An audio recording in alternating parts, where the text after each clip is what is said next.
I'm here with Jan McNeilan, and Jan, today we're going to be talking about harvest because there's still some things that we need to be doing and go over what those things are. Well, there's our hydroponic tomato that doesn't look as good as it has other times when you guys, but it's still actually producing.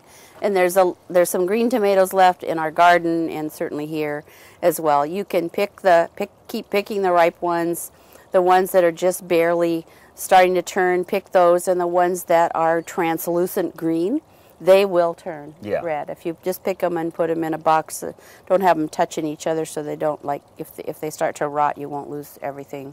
But I also have an amazingly good tomato mincemeat recipe. There's lots of tomato chutneys, all sorts of things you could do with green tomatoes, so not to worry. But it's going to frost pretty soon. It is. See? Yeah.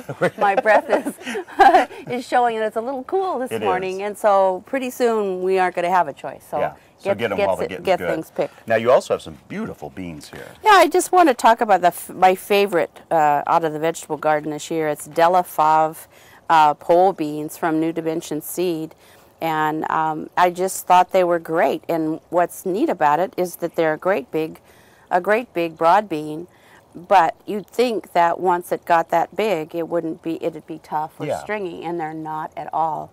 And we've had it be bigger than this, and I just cut them into, say, 1-inch length pieces and steam them, and they're just sweet, and they're just one of the best beans I've ever had. And that one has some color on it, but right, this and as they age, really and this, you can save some seed, but as they age, they turn a really lovely magenta color. So. Now, one of the things I've always liked about you, Janet, is you go out on the edge. You say when you fail, you say when you succeed, and you also try stuff. And this year you experimented with okra. Right. We had 3 okra plants. The slugs ate the back 2. There are no leaves on this, but guess what, folks?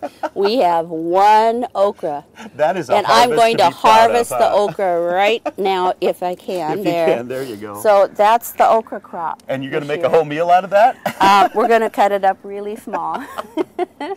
Well, there's still even though okra isn't a huge crop for us in Oregon, you got one, so you got to feel proud. Sure, sure. And all I could say is anyone who started to garden this year, don't worry, try it again next year, because this was a very unusual. It was indeed. Very unusual year. There's still some other things, though, that we can do in the fall to get into gardening still and to plan for the spring. So why don't we run over to the greenhouse? Yeah, I've got some things in the greenhouse.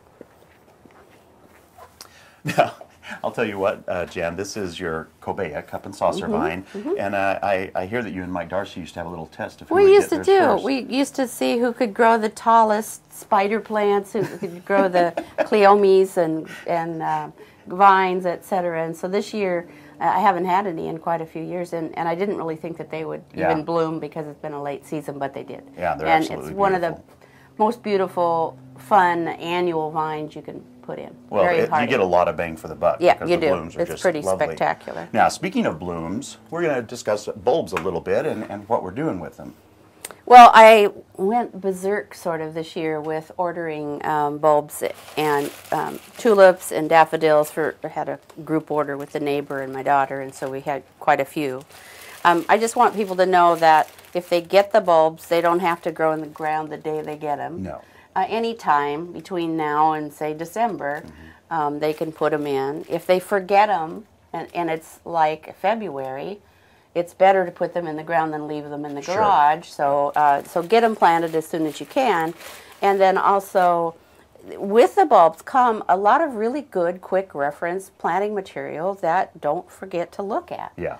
And so there's some really good writers that have done really good research, and so they want you to be successful with their product. Because that's a point to remember. They really do put a lot of time, money, investment into these things. Sure. They do want them to be successful, so read that instruction and get all the information you can. Here's some peonies in here. I've got 5 peonies, and they're ready to go. Yep, they're growing. Ready to go. But if you're not going to plant them right away when you get them, make sure that there's a little bit of moisture. Sprinkle just a little water in with there.